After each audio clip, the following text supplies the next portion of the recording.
Taste లో good, సిటీలో street food, నగర వాసులను ఉవ్విళ్లూరిస్తున్న వీధి తినుబండారాలు. పూర్తి వివరాలకు చదవండి రేపటి సాక్షి దినపత్రిక.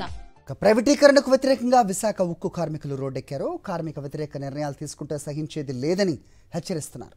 4200 మంది కాంట్రాక్ట్ కార్మికులను తొలగించే ప్రయత్నం చేస్తున్నారని, కాంట్రాక్ట్ కార్మికుల జోలికొస్తే మెరుపు ఉద్యమం చేస్తామని అంటున్నారు ఉక్కు పోరాట కమిటీ. ఇక వైజాగ్ స్టీల్ ప్లాంట్ను సెయిల్లో విలీనం చేయాలని డిమాండ్ చేస్తున్నారు. అధికారంలోకి వస్తే స్టీల్ ప్లాంట్ను కాపాడుతామని చంద్రబాబు హామీ ఇచ్చారని, కానీ కూటమి సర్కారు అధికారంలోకి వచ్చాక మరింత స్టీల్ ప్లాంట్ ప్రైవేటీకరణ ప్రక్రియ వేగవంతమైందని అంటున్నారు. వేలాది కార్మికులతో రైట్, ప్రస్తుతం అదే ప్రాంతంలో మా కరెస్పాండెంట్ అనిల్ ఉన్నారు. అడిగి మరిన్ని వివరాలు తెలుసుకునే ప్రయత్నం చేద్దాం.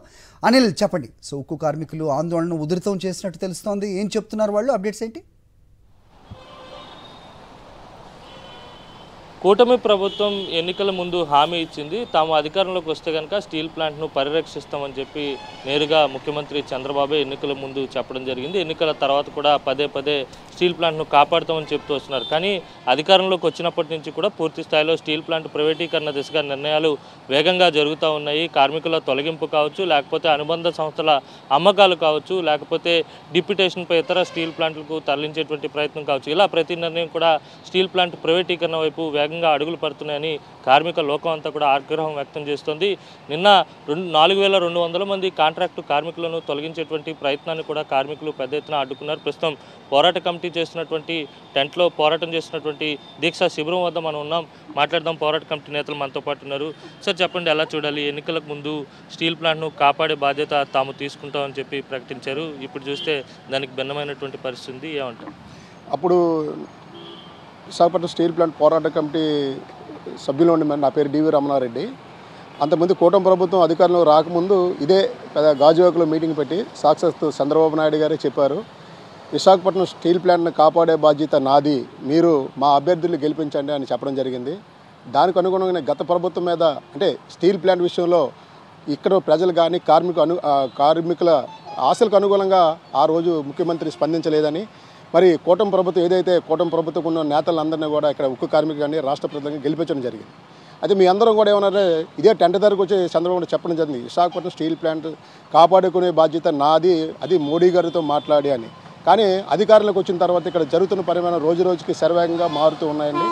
మనం చూసాం, జాతీయ ప్రధాన కార్యదర్శి లోకేష్ గారు కూడా వచ్చి విశాఖ పర్యటనకు వచ్చి ఆయన ఏం చెప్పారంటే, విశాఖపట్నం ఏం జరగట్లేదు, ఎక్కడికి వెళ్దాం, మీరేం కంగారు పడవద్దని ఆయన చెప్పి 24 గంటలలోపే ఇక్కడ ఉన్నట్టు 3400 మందిని కాంట్రాక్ట్ వర్కర్స్ని రిమూవ్ చేయడం జరిగిందండి.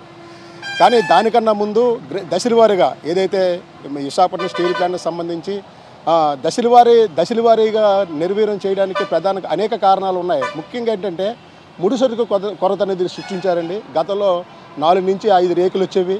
మనం ఖచ్చితంగా రోజుకి 400 పుషింగ్స్ ద్వారా మనం పూర్తి ప్రొడక్షన్ సాధించేది. BF 2 కూడా 3 కూడా రన్ అయ్యేది.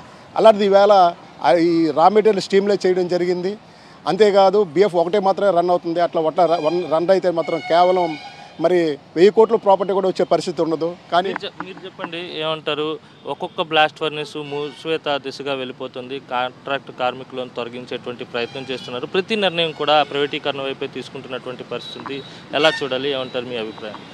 ఖచ్చితంగా ఈ కూటమి ప్రభుత్వంలో స్టీల్ ప్లాంట్ అయితే మరి కార్మికులకు కానీ కాంట్రాక్ట్ కార్మికులకు కానీ న్యాయం జరుగుతుందనే నమ్మకం అయితే, విశ్వాసం మాకైతే లేదు. ఇప్పటికీ 3 ఫర్నేసులో బ్లాస్ట్ ఫర్నేస్ 2 ఒకటే రన్ అవుతూ ఉన్నది అంటే దీని అర్థం ఏంటంటే ఇది మూత దిశగా స్టీల్ ప్లాంట్ని ఈ కూటమి ప్రభుత్వం కానీ కేంద్ర ప్రభుత్వం కానీ నిర్వీర్యం చేసి కార్మికుల్ని మరి ఉద్యోగుల్ని ఒక పక్క నుంచి తొలగిస్తూ ఉంటే మరి ఏమనుకోవాలి? వీళ్ళందరినీ కూడా వీళ్ళ మాటలను ఎట్టే పరిస్థితులు కూడా నమ్మడానికి లేదు. ఖచ్చితంగా ఇది మూతపడే స్టీల్ ప్లాంట్గానే ఈ కూటమి ప్రభుత్వం దిశగా వెళ్తుందన్నది మా అందరికీ నమ్మకం. ఇది మొత్తం మీద ప్రతి నిర్ణయం కూడా స్టీల్ ప్లాంట్ మూసివేత దిశగానే వెళ్తుంది. కాంట్రాక్ట్ కార్మికుల తొలగింపు కావచ్చు, లేకపోతే ఇతరత్ర నిర్ణయాలు కావచ్చు, అన్నింటినీ కూడా మనం స్టీల్ ప్లాంట్ను మూసివేసే దిశగానే ఆలోచనలు తీసుకున్నట్టుగా, అడుగులు వేస్తున్నట్టుగా ఆలోచించాలని చెప్పి కార్మిక సంఘాల నేతలు చెప్తున్నటువంటి పరిస్థితి. Over to studio. Right Anil.